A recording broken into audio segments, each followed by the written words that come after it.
What's going on, everybody? This is MDENT313, and I'm back at y'all with another one. Listen, if you would have told me about 3 years ago, 2 to 3 years ago, I would even say a year ago, that Jake Paul would be the official king and face of boxing, I would have told you, you don't know nothing about combat sports, you don't know nothing about boxing, and you, my friend, need to go get your head examined because you are outside your mind. Ladies and gentlemen, fast forward to November 23rd,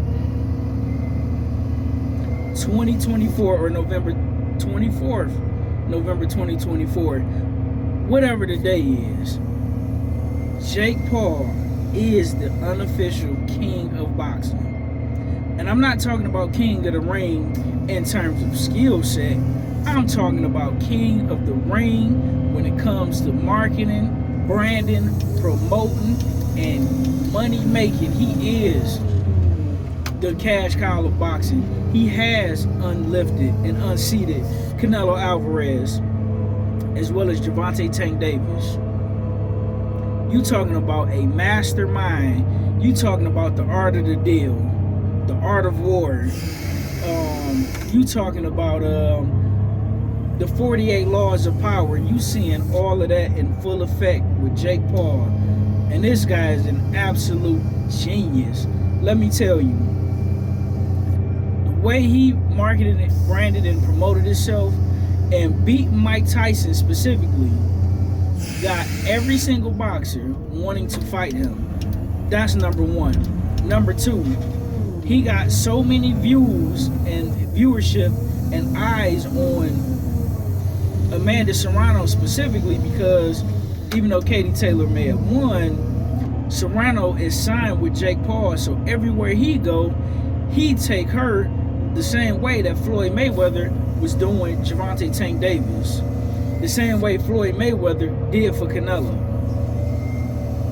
And let me tell you, ladies and gentlemen, his strategy has worked to perfection. The whole world, whether you love him or you hate him, want to see what he want to do next. And it is absolute a thing of beauty to watch. But unfortunately, for a guy like myself, who love the sport of boxing, who love hardcore competition, guys may not necessarily be chasing legacy no more. They're going to be chasing the money. And Jake Paul is smart, strategic in who he decides to fight and how he decides to move, and is absolute genius, right? Blending in retired MMA fighters and blending in retired boxers and basketball players is absolutely genius, right?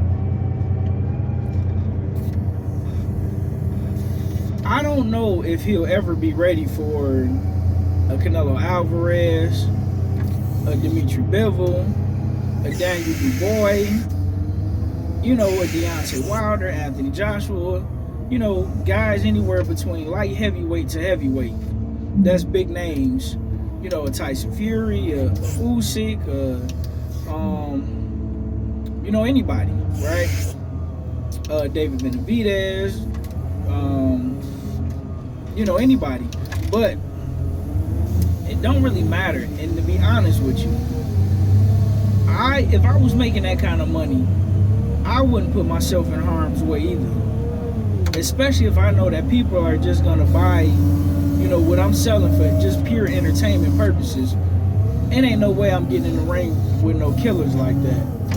Now, if the only way I can get to that type of money is to get in the ring with them killers, understandably so. But what I'm sad about, not Jake Paul, what I'm sad about is these fighters, these boxers, had the same opportunity, the same platform, and they could have done the same thing that Jake Paul is doing by just simply, one, fighting each other, fighting the best competition, and marketing and branding themselves on YouTube, Netflix, Hulu, Facebook, Instagram, Snapchat. But these fighters have completely dropped the ball. And I'm not going to sit here and, talk crap about Jake Paul and punish Jake Paul for capitalizing on an opportunity and on a lane that these fighters had the same opportunity to do so, but failed to capitalize on. Listen, we live in America. Capitalism is the name of the game. Money is the name of the game. And you got to do what you got to do to get it out here. And Floyd Mayweather just recently came out. It seemed like when the spotlight is on somebody else, Floyd Mayweather always got to come out and try to dim that person's spotlight. It don't matter who it is. This guy that made over $1 billion in the sport of boxing, he dropped a tweet and say that, well, Jake Paul, at some point, he need to fight a relevant fighter. Why? He's making money, and he's making money off the sport of boxing. He's putting money in these fighters' pockets by allowing them to fight on his undercard. And these fighters don't want to fight nobody. So why should he?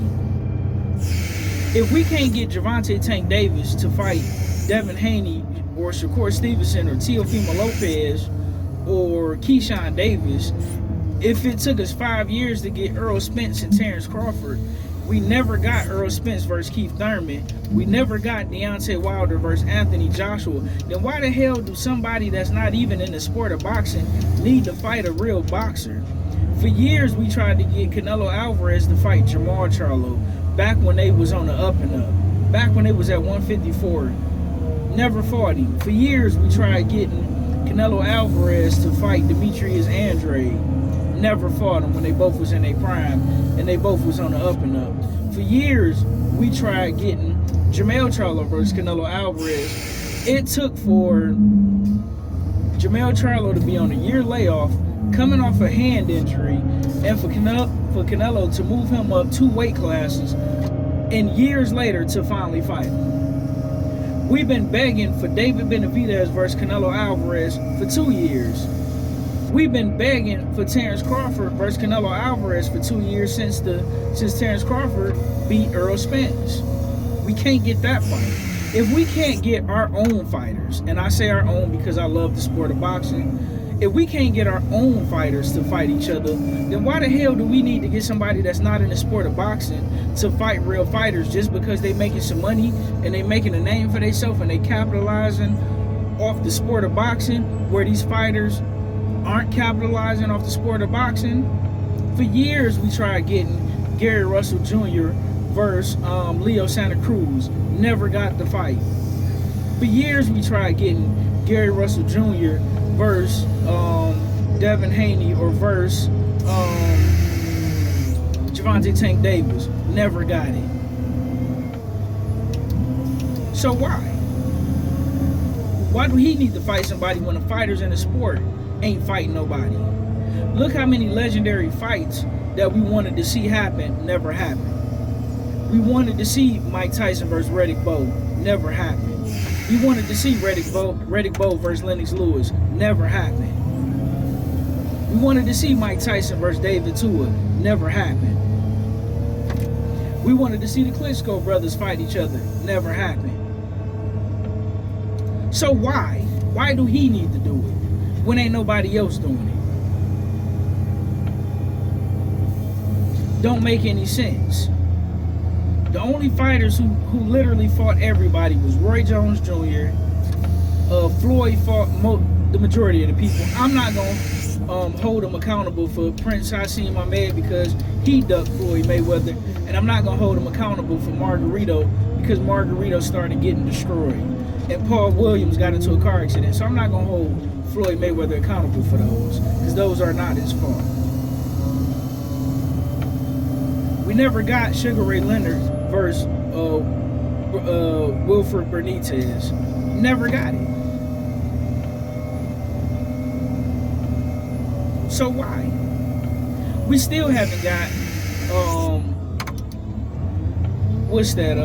Shakur Stevenson versus Vasyl Lomachenko. Still never got Vasyl Lomachenko versus Tank Davis. Like, why? Boxing have failed their fans, and they failed their own organization from delivering us the fights we want to see by giving us BS excuses. Oh, what has this fighter done? Canelo will tell Demetrius Andrade, well, what have you done? You only want a payday, but he'll fight Abney Yildirim, Rocky Fielding, so on and so forth. Fights that nobody want to see. Oh, Terrence Crawford too small, but you'll fight Amir Khan, who's smaller than Terrence Crawford. Like, come on now. How long have we been hearing this? Anthony Joshua, oh, we only want to give Deontay Wilder a small percentage. So I ain't mad at Jake Paul. Jake Paul ain't got to do nothing but keep doing what he doing and keep getting to that money. And that's all I got to say, man. You let me know what you think in the comment section. Like, share, and subscribe. With that being said, I'm out. Peace.